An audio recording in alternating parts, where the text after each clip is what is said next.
Oh no! A major crisis! And I have to leave! This is Pandora, my 1,000-gallon cloud rainforest vivarium, which is attached by a glass bridge to Orcadia, a treetop canopy vivarium on the floor above. It's a biological project of mine aimed at studying how ecosystems work in the wild, with a plethora of plants, fungi, and a menagerie of exotic animals. A complete ecosystem within glass. But the ecosystem is about to undergo the ultimate test. I'll be going away and won't be able to monitor and oversee our rainforest for 2 weeks, which should theoretically be okay, seeing as the ecosystem pretty much takes care of itself. But, as Murphy's Law has it, if something can go wrong, it will. And the insane events that occurred this week, prior to my exodus, couldn't have happened at a worse time. It was a crisis of ghostly proportions. Please subscribe to my channel and hit the bell icon. Welcome to the AC fam. Enjoy.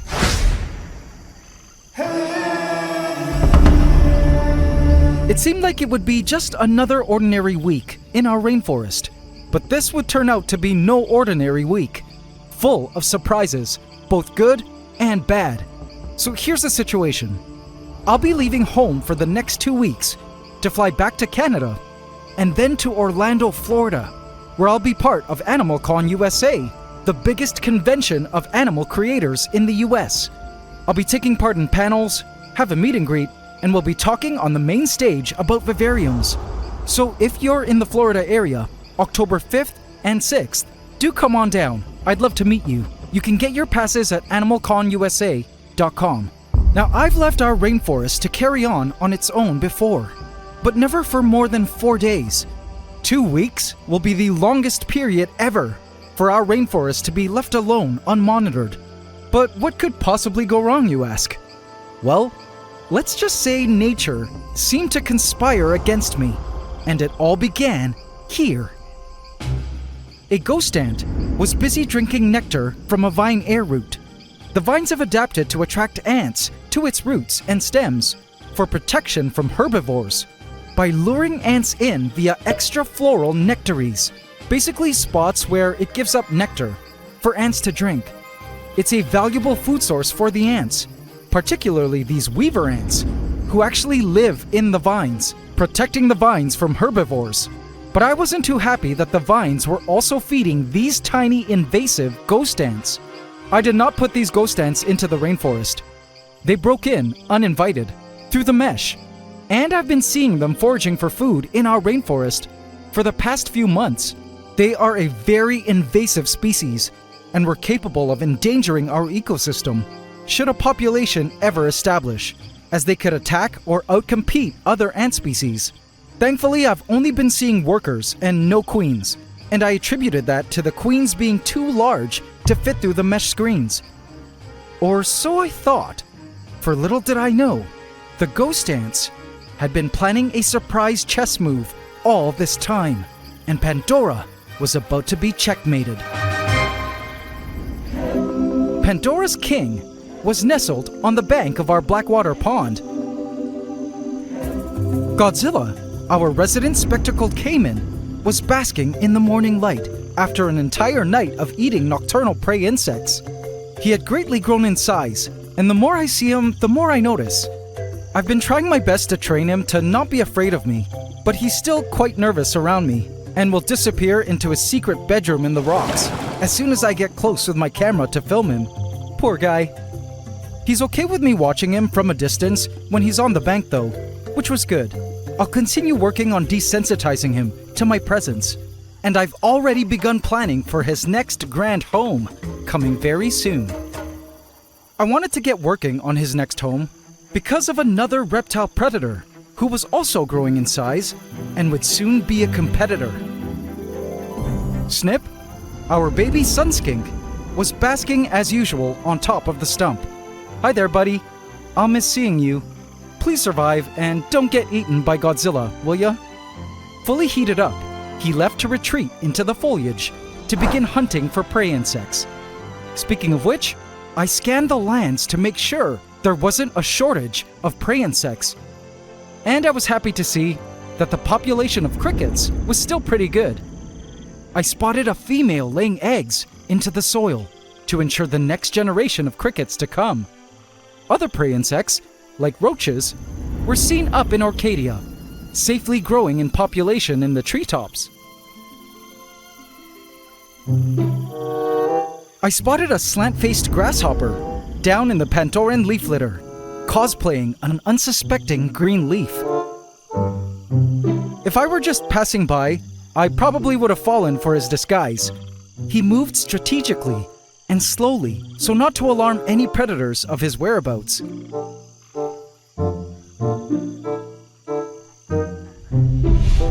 Eventually, he jumped up to an asparagus fern. What a face this fellow has. He got shy and did his best to blend into the greenery. It was then that I spotted a movement in the soil. A giant trapjaw ant was creeping through the leaf litter, stalking prey. It could smell little creatures all around, and it was crazy to watch this giant trapjaw moving in slow motion so to not startle the little creatures it was hunting.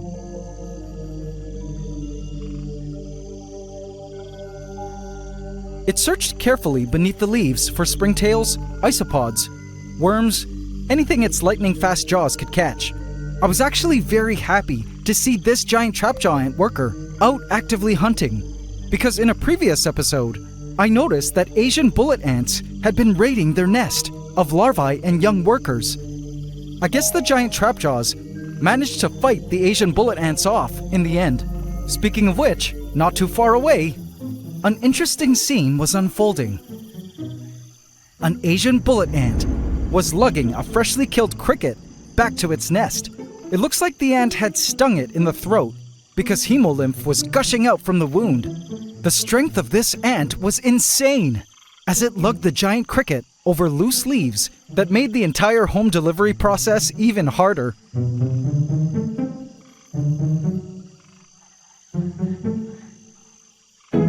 It eventually ripped a whole chunk off the cricket, but it didn't want the chunk. It wanted the whole cricket. It was a challenge to find the perfect place to grab, and unfortunate that she didn't have any sisters around to assist. She continued to pull, but the leaf below her began to slide.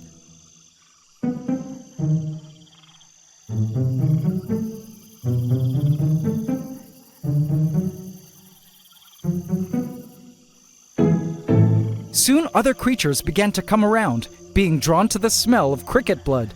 A nomad and an isopod entered the scene. Eventually, the ant had no choice but to feed on the spot.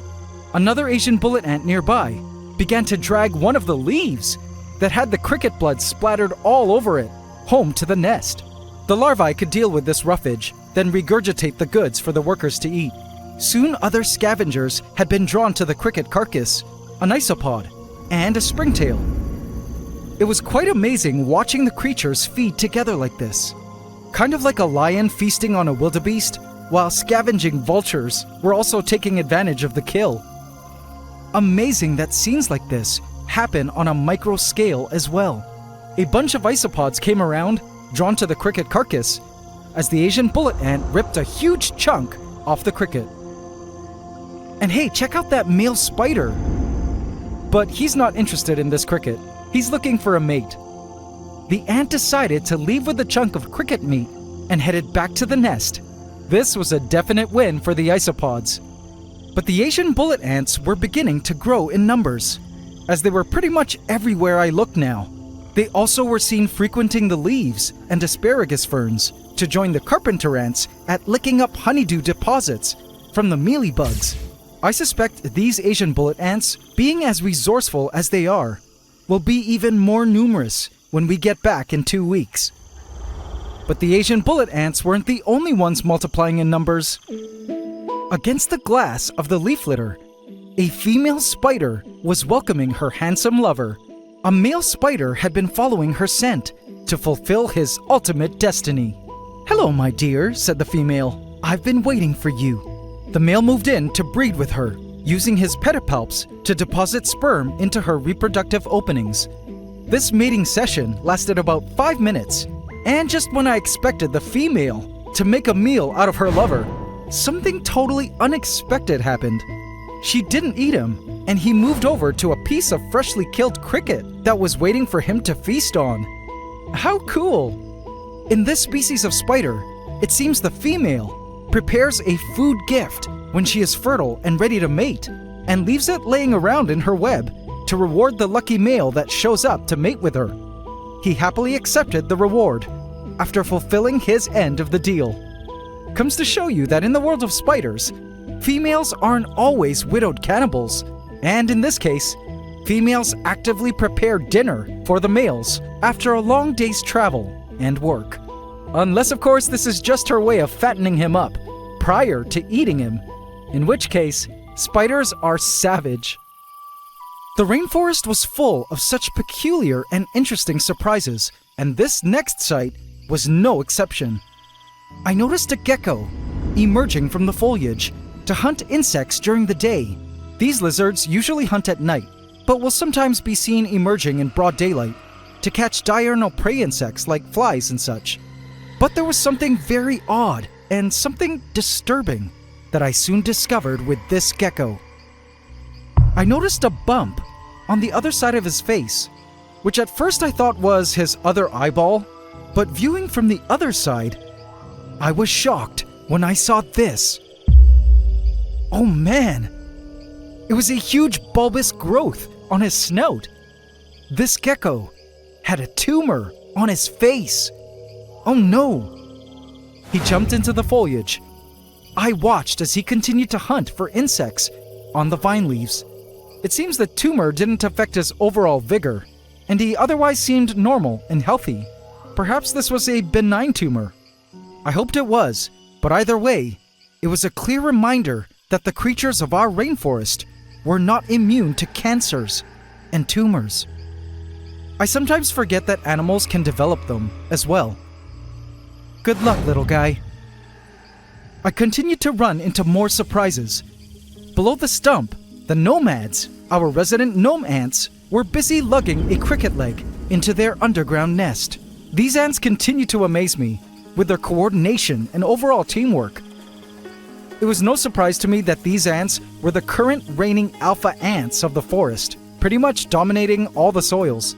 They also were not afraid to chastise the crickets to shoo them away from their claimed territory.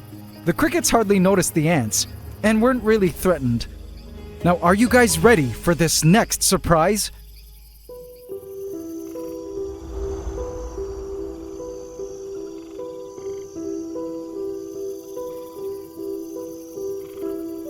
Pieces of an eggshell on the forest floor was the site of the craziest discovery. Oh boy. So I recently had some chicks hatch in my incubator, and as you may have seen in a previous episode, I like to take the shells and add them to the soil for extra soil nutrients, particularly calcium. But this time, in doing so, it brought certain creatures out of deep hiding. Crawling among some nomad workers were their once sworn enemies, marauder ants. Yay! I had placed a new colony of marauder ants almost a month ago into Pandora, and since their introduction, I hadn't seen them anywhere, which was worrying. But as I suspected, they were just hiding somewhere underground, building in numbers, only emerging to collect food when hungry. This was great to see. There was only a missing colony of mini trapjaw ants now that were part of my missing ants list that needed to be accounted for. Let's hope they show up at some point. But guys, for those of you who have been following this series, I think you will love who I spotted later that day. I was staring into my yard when I noticed a movement in the bromeliads, where an old friend emerged. Oh. Well, hi there, Drake. Drake, a former Pandoran resident sunskink and father to Snip, was out hunting for prey insects. Of course, there was no way to tell this was really him, but in my mind, it sure looked like him, and I was happy to see him so chunky and hungry as usual. We miss you, buddy. Be safe.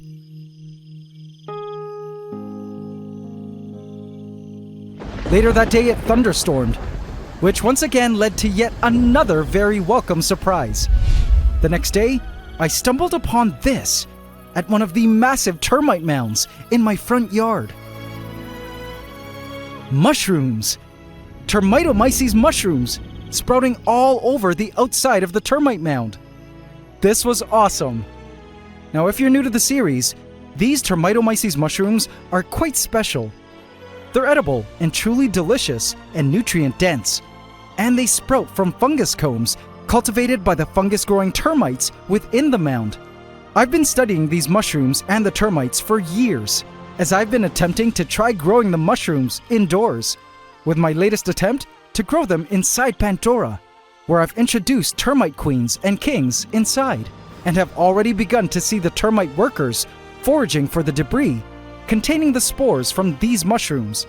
I've already placed Termitomyces mushrooms inside Pandora in attempts to spread the starting spores the termites needed to get their vital fungus combs started. But it didn't hurt to add more, so I gathered leaf litter and debris from around the mound, which for sure contained the necessary Termitomyces spores, and plucked one large mushroom from the mound. I decided to leave the rest for sustainability.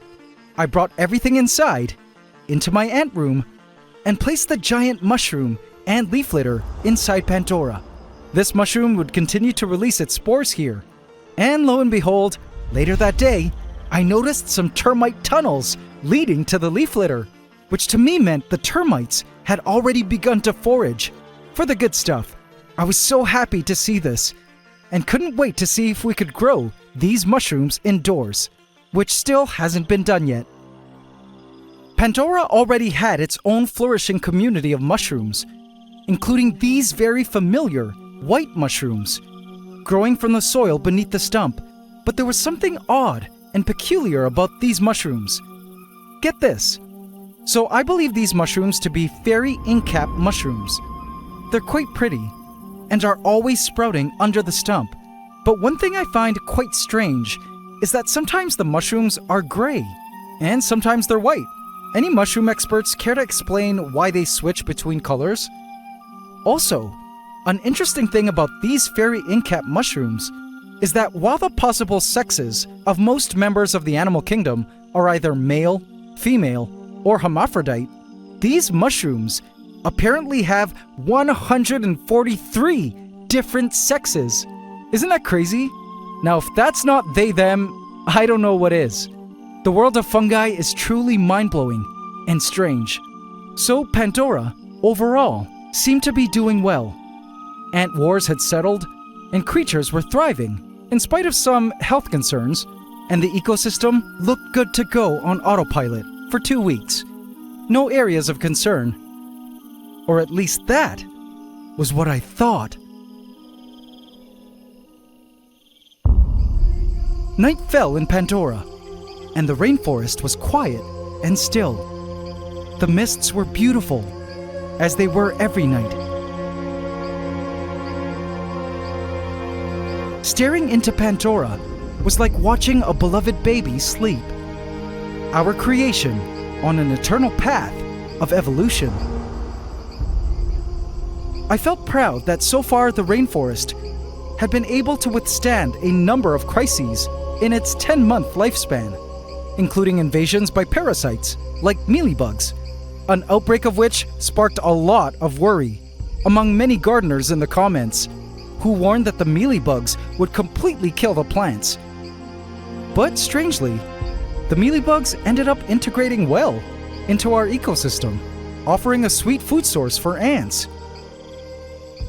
The rainforest has withstood stifling hot summers, which killed off a number of creatures, but soon enough the ecosystem bounced back by the cooler rainy season. From ant wars to ant settlement, regardless of the drama, the rainforest always found a way to overcome adversity and thrive. And so, I realized I had nothing to fear being gone for 2 weeks. Pandora had grown into a strong and resilient ecosystem and could overcome any challenge. I mean, what could possibly go wrong anyway, right?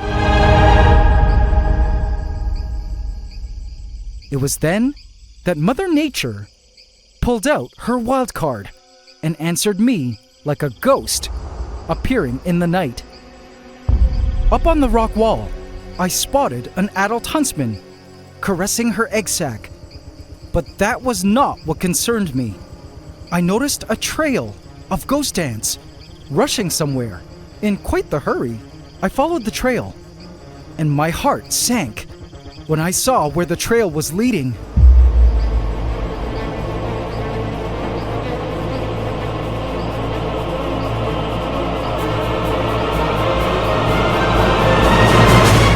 Oh no!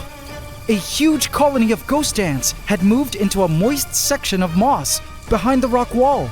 And the worst part was that the ghost ants were bringing in brood. I watched in horror as the ghost ants launched a surprise super colony relocation. I scanned the masses of ants and brood for queens. And yes, there, a pair of queens. How did they get in? Queens were everywhere. I guess the mesh holes were large enough to accommodate the queens after all. But all this time, the ghost ants had not decided to move in and were just waiting for the perfect opportunity to do so. Well, the ghost ants finally did, and in just 2 hours, the entire ghost ant super colony had moved their unwelcome horde into Pandora. I gasped, laying eyes at the enormous mass of brood the super colony was caring for. There was nothing else I could do now. They were tucked safely away, into a spot I couldn't get my vacuum into, and I had no choice but to accept my worst fear had come to fruition. The ghost ants were now officially a presence in our rainforest. By the time you guys are watching this, I will have already hopped on a plane on my way to North America, far away from the ant room. And Pandora would have officially begun its 2-week autopilot mode. May God help our rainforest survive this ghost ant invasion.